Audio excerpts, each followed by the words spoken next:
कहा कि आपके अधिकारियों ने उसे रोक लिया। यह कोई चुल्लू का पानी नहीं है जो हाथ से रोक लिया गया। और अब जब जल बोर्ड की तरफ से भी यह बात आ चुकी है कि यह पूर्णतः गलत है, तो यह दर्शाता है कि आम आदमी पार्टी और केजरीवाल जी ने उस निचले और छिछले स्तर का आरोप एक दूसरे प्रदेश की सरकार पर लगाने का प्रयास किया है, जो युद्ध के समय पाकिस्तान ने भी भारत पर नहीं लगाया था कभी, कि हमने उनकी नदियों में जहर घोल दिया है। मगर सर्जिकल स्ट्राइक पर सबूत मांगने वाले आम आदमी पार्टी और केजरीवाल जी ने उस स्तर का बयान दिया है जो इस तथाकथित नई राजनीति के दावेदारों द्वारा राजनीति की नई निकृष्टता और राजनीति की नई निम्नता का प्रमाण बनकर उभर रहा है।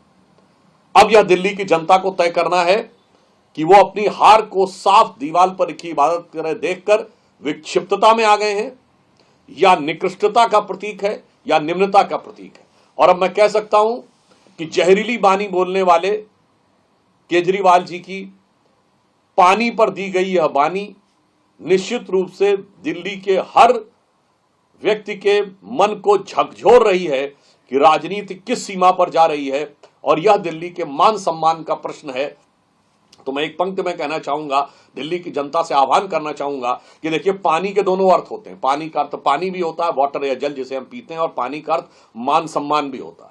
तो रहीमन पानी राखिए, बिन पानी सब सून, और पानी गए न उबरे, मोती मानस चून। अर्थात अब ये पानी पर दी गई इस जहरीली बानी से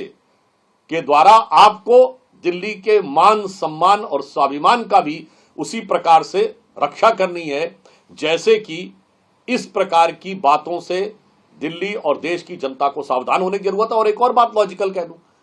भाई दिल्ली में क्या आपको लगता है कि सिर्फ आम आदमी पार्टी के सपोर्टर रहते हैं? 56% वोट हमें मिले हैं लोकसभा में,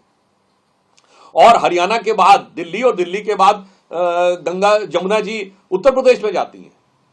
कोई कम पढ़ा लिखा व्यक्ति कह रहा होता तो एक बार हम मान लेते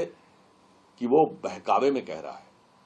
पर स्वघोषित अत्यंत पढ़े लिखे IIT ग्रेजुएट यदि कोई यह बात कह रहा है तो इसका मतलब यह बचकानी नहीं, यह शरारतन बोला जा रहा है, और यह किसी बहुत गहरे षड्यंत्र के द्वारा अपनी हार को छुपाने के लिए इस प्रकार की निम्न स्तर की बातें की जा रही हैं।